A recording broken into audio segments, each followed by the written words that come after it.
主日3分鐘，將臨期喜樂主日。將臨期第3個主日，又稱為喜樂主日。中古時代，教會種種嘅規則比較嚴謹，唔單止修道人要嚴守刻苦犧牲同埋神修嘅功夫，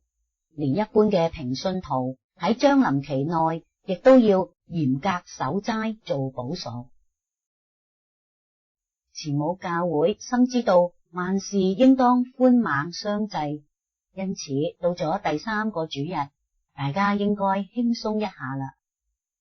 時過境遷，今日嘅將臨期雖然已經唔再好似以往咁嚴肅，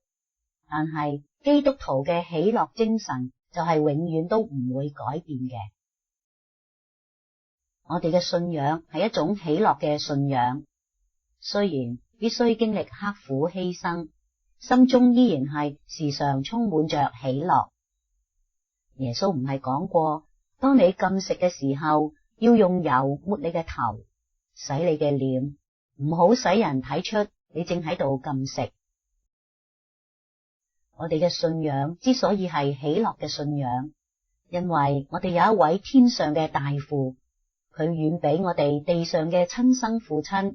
更加痛愛我哋，關心我哋。生活喺呢一種信仰之中，試問我哋又點可能會擔心、焦慮或者失望呢？喜樂啦，讓我哋時常喜樂啦。